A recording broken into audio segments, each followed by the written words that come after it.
এখানে যারা সামনে আছেন তাদের জন্য দাঁড়াইলে ভালো হয়, আবার যারা দূরে আছেন তাদের জন্য বসলে ভালো হয়। তো যেহেতু ওই ভদ্রলোকেরা দূরে আছে, বঞ্চিত মানুষ, আমরা এখন বৈষম্যের বিরুদ্ধে, এই কারণে আমি বসেই কথা বলি। আলহামদুলিল্লাহ। আসসালামু আলাইকুম রহমতুল্লাহ।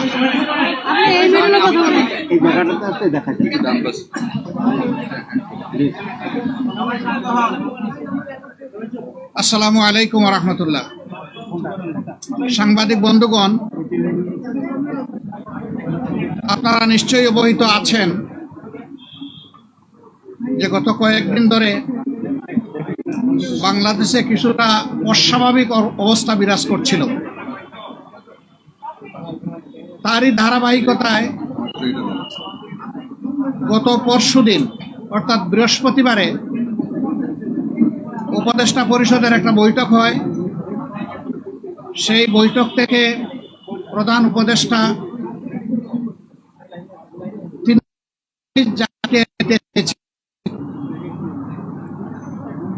তিনি সেটা দেননি, কিন্তু এই কথাটা খুব দ্রুত সমাজের সব দিকে ছড়িয়ে পড়ে,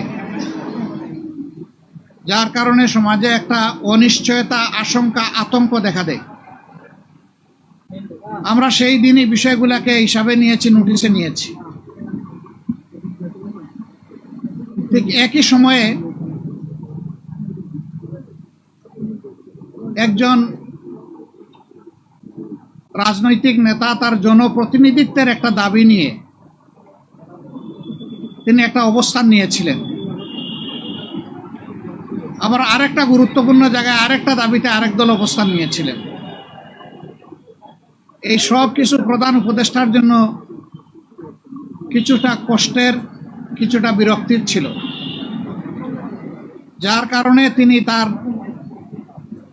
দায়িত্বের ব্যাপারেই পুনর্বিবেচনা করবেন এরকম একটা অভিব্যক্তি তিনি প্রকাশ করেছিলেন, কিন্তু কার্যত এটা অফিসিয়ালি সামনে আসে নাই। এ বিষয়ে আপনারাও আমাদের মতোই বিচলিত ছিলেন, আমরা এটা বিশ্বাস করি।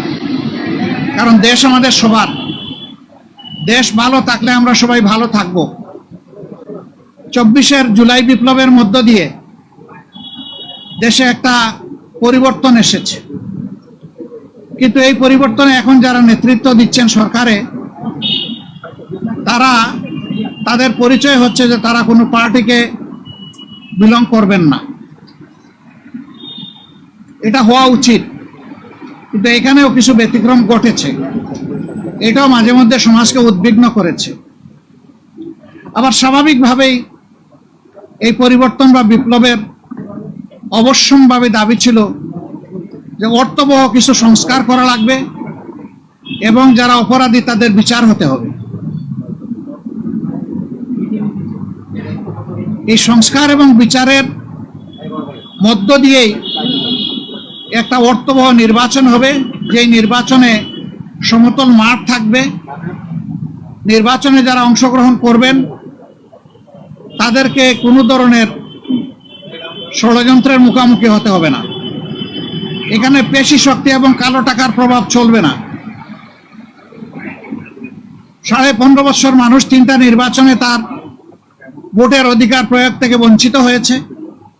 এবার তারা নিঃসংকোচে নিজের এই অধিকারটা প্রয়োগ করতে চায় এবং এই সুযোগ পাবে, নিশ্চিত হবে। এটি হচ্ছে জনগণের দাবি। প্রধান উপদেষ্টা ইতিমধ্যে কয়েকবার তিনি বলেছেন নির্বাচন তিনি দিতে চান এই বছরের ডিসেম্বর থেকে শুরু করে আগামী বছরের জুনের মধ্যবর্তী কোনো এক সময়, কিন্তু তিনি সুনির্দিষ্ট কোনো রোডম্যাপ দেননি, কোনো মাস সপ্তাহ তিনি ঘোষণা করেননি। এটাকে কেন্দ্র করে বিভিন্ন ধরনের দাবি এই নির্বাচনের রোডম্যাপের ব্যাপারে আছে। আমাদেরও কিছু রিকমেন্ডেশন ছিল, আমরা তার প্রতি সম্মান রেখেই বলেছিলাম যে দায়িত্ব আমরা সবাই মিলে তাকে দিয়েছি, তিনি চেয়ে নেননি এবং তিনি দলের পক্ষ থেকেও নির্বাচিত কোনো দায়িত্বশীল নেতা নন, বরঞ্চ তিনি জনগণের ঐক্যমতের ভিত্তিতে এই জায়গাটায় একটা গুরুবার তিনি গ্রহণ করেছেন। তাকে আমরা তার সম্মান বজায় রেখে দেশের স্বার্থটা তিনি দেখবেন, সেটা আমরা সবসময় বলে আসছি। আমরা আজকে ওই ব্যাপারে কথা বলেছি। আমরা বলেছি দুইটা বিষয় স্পষ্ট করা দরকার। একটা, নির্বাচনটা কখন হবে, আপনি যে সময়সীমা দিয়েছেন এর ভিতরেই জনগণের কোনো ধরনের বড় ভোগান্তি না হয়ে একটা কমফোর্টেবল টাইমে এই নির্বাচনটা হওয়া উচিত আমরা মনে করি। আর 2 নম্বর, আমরা বলেছি এই নির্বাচনের আগে অবশ্যই সংস্কার এবং দৃশ্যমান বিচারের কিছু প্রক্রিয়া জনগণের সামনে আসতে হবে। সংস্কার শেষ না করে যদি কোনো নির্বাচন হয়, এই নির্বাচনে জনগণ তাদের প্রত্যাশা পূরণ করতে পারবে না। আবার সংস্কার করা সম্ভব না। মাত্র 5টা সুনির্দিষ্ট বিষয়ে তারা হাত দিয়েছেন। এতটুকু নিষ্পত্তি হওয়া উচিত সন্তোষজনকভাবে। এর পাশাপাশি এখানে জুলাই প্রক্লেমেশনের ব্যাপার স্যাপার আছে, এগুলা সংস্কারের সাথে জড়িত। তো অনেক দলের দাবি দেওয়ার মধ্যেও কিছু ভিন্নতা আছে, এটা থাকবে। দল যেহেতু আলাদা, মতেরও ভিন্নতা থাকবে, এটাই স্বাভাবিক। গণতন্ত্রের সৌন্দর্য হচ্ছে আমার মতটি আমি প্রকাশ করব, আরেকজনের মতের প্রতি আমি শ্রদ্ধা দেখাবো। আমি কারো মতকে তুচ্ছ জ্ঞান করব না, উপহাস করব না, এবং কাউকে অপমানিত করব না। কিন্তু আনফরচুনেটলি এই সীমা আমরা অনেকেই রক্ষা করে চলতে পারি না। আমাদের পারা উচিত। গণতন্ত্রের স্লোগান হচ্ছে let us agree to disagree. আসো আমরা এক হই যে আমাদের ভিন্ন মত প্রকাশ করার অবকাশ আছে, সুযোগ আছে। এই থিওরির উপর আমাদের সকলকে আসতে হবে। আমরা বিশ্বাস করি সমস্ত দলই দেশকে ভালোবাসে। ভালোবাসার জায়গা থেকে দায়িত্ববোধের পরিচয় দিয়ে আমরা সবাই যদি এগিয়ে আসি এবং আমরা যদি সংস্কার প্রক্রিয়াকে অর্থবহ সহযোগিতা করি, তাহলে একটা অর্থবহ সংস্কারের মধ্য দিয়ে একটা অর্থবহ নির্বাচন নিশ্চিত হতে পারে ইনশাআল্লাহ। আমরা সেই দিনটির অপেক্ষায় আছি। সমাজে যে অস্থিরতা দেখা দিয়েছিল এই বিষয়টাকে কেন্দ্র করে, প্লাস বিভিন্ন ব্লকেটকে কেন্দ্র করে, আপাত দৃষ্টিতে তা কিছুটা কেটেছে। আমরা এর স্থায়ী নিষ্পত্তি চাই এবং আমরা মনে করি যে 2টা রোডম্যাপ ঘোষণা করলেই তার অনেকটাই সমাধান হয়ে যাবে। একটা হচ্ছে সংস্কারের রোডম্যাপ, আর একটা হচ্ছে নির্বাচনের রোডম্যাপ। এই 2টাই অতীব গুরুত্বপূর্ণ বলে আমরা মনে করি। আপনারা আজকে এখানে এসেছেন, আপনারা ইতিমধ্যে বিএনপির বন্ধুরা এসেছেন, তাদের কথা আপনারা শুনেছেন, আমাদের কথা আপনারা ধৈর্য ধরে শুনলেন। এই জন্য আমরা আমাদের পক্ষ থেকে আপনাদের প্রতি কৃতজ্ঞতা জানাই এবং ধন্যবাদ জ্ঞাপন করি। আমি আপনাদের সাথে আমাদের আরো অনেক দেখা হবে, কথা হবে ইনশাআল্লাহ। আজকে আরো হয়তো আপনারা কথা শুনবেন, আরেকটা দল তারা ঢুকেছেন, তারাও বের হলে তারা তাদের কথা বলবেন। আমরা দেশকে আমাদের ভালোবাসার জায়গা থেকে, বিবেকের দায়বোধের জায়গা থেকে যেটা উত্তম মনে করি সেই ব্যাপারে কাজ করতে আমরা দৃঢ় প্রতিজ্ঞ। ন্যায় এবং সত্যের পথে আমরা অবিচল থাকব। দেশের স্বার্থটাকে আমরা বড় করে দেখব, এটি হচ্ছে আমাদের অঙ্গীকার। আপনাদের সবাইকে ধন্যবাদ।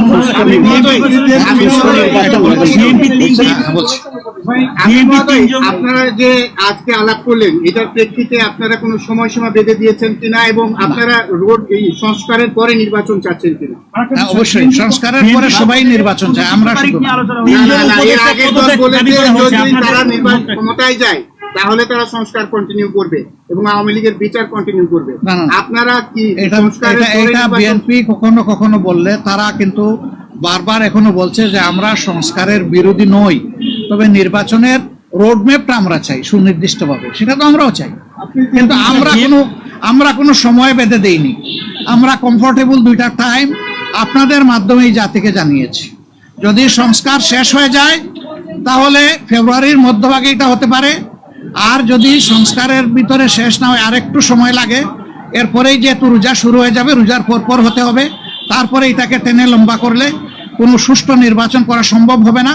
আমাদের দেশের আবহাওয়া এটা এলাও করবে না। প্রধান উপদেষ্টা কি বললেন, যে 2টা দাবি জানাইছেন সে 2টার ব্যাপারে তিনি গভীর মনোযোগ সহকারে শুনেছেন এবং আমাদের এটা আস্থা হয়েছে যে তিনি বিষয়টাকে ইতিবাচক ভাবে নিয়েছেন। আচ্ছা, বিএনপির পক্ষ থেকে 3জন উপদেষ্টা আপনাদের এটা কি চান বা তাদের পদত্যাগ চাওয়াটাকে আপনারা কিভাবে দেখেন? তারা বলছে নির্বাচনে বা সরকার নিরপেক্ষতার জন্য তাদের পদত্যাগ করা দরকার। পদত্যাগ চাইলো বিএনপি আর ফতোয়া দিবে জামাতে ইসলামী, এটা কি মানায়? তারা যারা পদত্যাগ চেয়েছেন এই ব্যাপারে তারাই ব্যাখ্যা ভালো দেবেন। আমরা কারোই কোনো পদত্যাগ চাইনি, এবং এই সময় আমরা যখন ওই রকম প্রয়োজন অনুভব করব তখন আপনাদের মাধ্যমে জানাই দেব। মিটিংয়ের মাধ্যমে কি অস্থিরতা দূর হবে মনে করছেন? এই যে অস্থিরতার অবস্থা বিরাজ করছে, আপনারা আমরা আশাবাদী কতটুকু দূর হবে মনে করছেন? পুরাটাই দূর হবে ইনশাআল্লাহ।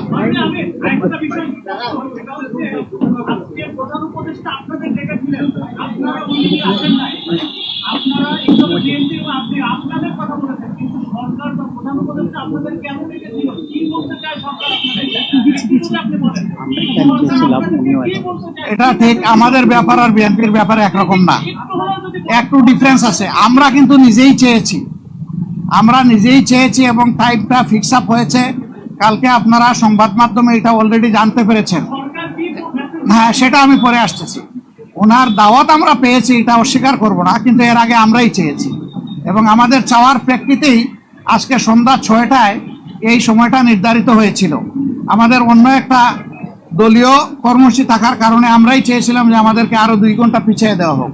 সে আমাদের অনুরোধের প্রেক্ষিতেই 8টা ফিক্স করা হয়েছিল, যদিও 8টায় আমরা শুরু করতে পারি নাই, একটু পরে আমরা শুরু করেছি।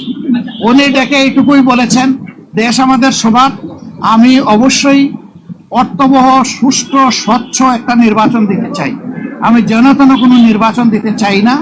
এবং তিনি আমাদের কথা মনোযোগভাবে শুনেছেন আর বলেছেন যে আপনাদের পরামর্শগুলা আমি প্রয়োজন মনে করি, আপনারা যে পরামর্শ দেবেন অবশ্যই আমি এগুলা কনসিডারেশন নেব, অন্যদের কথাও আমি শুনবো। এবং আগামীকালকেও তিনি আরো অনেকগুলা দলকে দাওয়াত দিচ্ছেন, তাদের কথাও তিনি শুনবেন। সবার কথা শোনার পরে তিনি আশা করি তার একটা সিদ্ধান্ত তিনি ম্যাচিউর করবেন। সবাইকে ধন্যবাদ, অনেক অনেক ধন্যবাদ। আরো দেখা হবে, সাংবাদিক বন্ধুদের সাথে আরো অনেক দেখা হবে। আসসালামু আলাইকুম ওয়া রাহমাতুল্লাহ। পাওয়া যাবে আস্তে আস্তে, সব কথা একসাথে পাবো না।